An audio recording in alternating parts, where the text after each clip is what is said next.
abonné leen ci suñu chaîne YouTube ngir jot saa su ne ay xibaar yu wér te wóor aju ci réew mi ak ci bitim réew.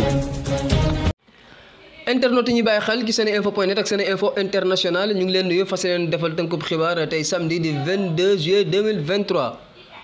Premier ministre Amadou Ba démb nag gannaaw biñ ko invité fële ca 7TV ci émission boobu nga xam ne Maimouna Ndour Faye moo koy amal muy l'invité de NMF moom nag dafa xamle ne daal ñi séq njiitu réew mi Macky Sall daal nee na gisu ci kenn koo xam ne gën na kaa maîtriser kon gën na kaa xam li nga xam ne moom mooy vision bu njiitu réew mi Macky Sall moom Amadou Ba àdduna jëmale ci li nga xam ne moom mooy actualité ci réew mi li nga xam ne nag moom mooy plan Sénégal émergent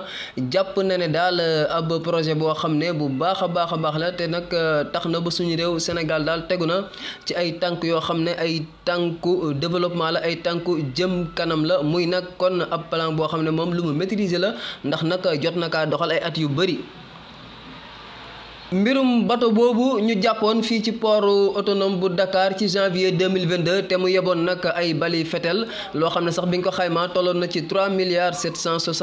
3,776,600,000 francs CFA démb nag ñu ngi ko doon àtte fële ci tribunal chambre correctionnelle nag ñaari atu kaso la daan ñi nga xam ne kon ñoom la ñu teg loxo ci mbir moomu wante itam dinañ fay douane bu Sénégal lu ëpp 14 milliards ci suñuy koppar. ki nga xam ne nag moo nekkoon capitaine bato bi bañ ko dégloo ci mbir mi daf ne woon yooyu le balu fetel ñu ngi ko doon yóbbu république dominicaine.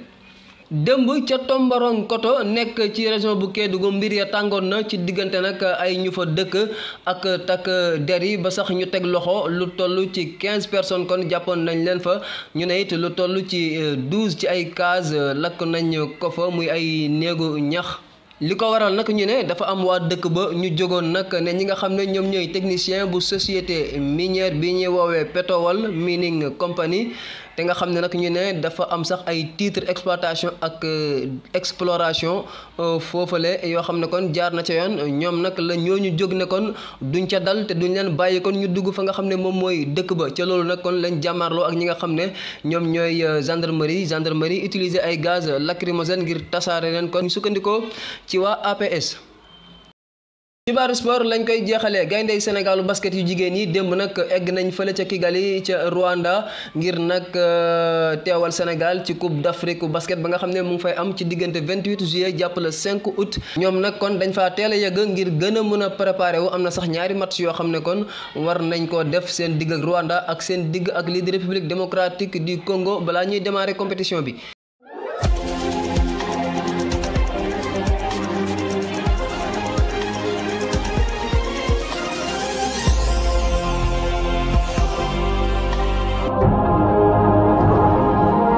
abonné leen ci suñu chaîne YouTube ngir jot saa su ne